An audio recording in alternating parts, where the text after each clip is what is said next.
Hello everyone, welcome back to my channel Yamuna smiley. ఇవాళ నేను మీకు మెత్తాలను ఎలా ఫ్రై చేసుకోవాలో చెప్తానన్నమాట. ఈ మెత్తాలను అయితే ఫస్ట్ చాలా 3-4 టైమ్స్ నీట్గా కడుక్కోవాలి.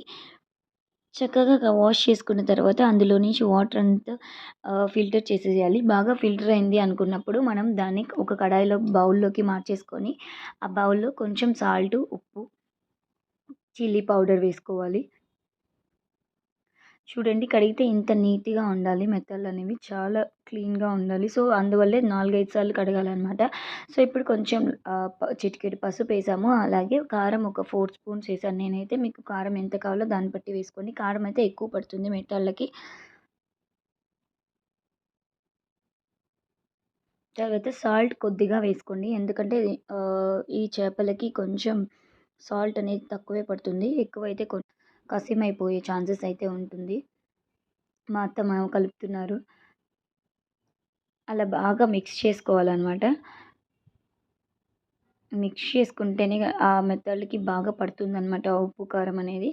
సో, బాగా మిక్స్ చేసుకొని ఇప్పుడు మనం ఆనియన్స్ ఆల్రెడీ నేను ఒక 4 కట్ చేసి పెట్టాను. 3 కానీ 4 కానీ మీరు మీ ఇష్టం. చిన్న చిన్న పీసెస్‌గా కట్ చేసుకొని ఒక పెద్ద ప్యాన్ పెట్టుకొని అందులో కొంచెం ఎక్కువగానే ఆయిల్ ఏసుకోండి. వేసుకున్న తర్వాత డైరెక్ట్‌గా అందులో ఆనియన్స్ వేసేసేయండి. ఆనియన్స్ ఏసిన తర్వాత అది 2 మినిట్స్ ఫ్రై అయ్యేలాగా చూసుకోండి.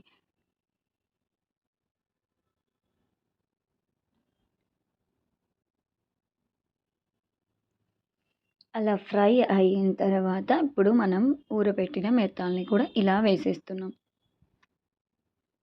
ఇలా రౌండ్‌గా వేయడం వల్ల మెత్తాళ్ళనేవి చాలా స్లోగా వేగుతుంది. అలాగే స్టవ్ ఎప్పుడు సిమ్‌లోనే పెట్టుకోండి. హై ఫ్లేమ్‌లో పెడితే మాడిపోయే ఛాన్సెస్ అయితే ఉంటుంది.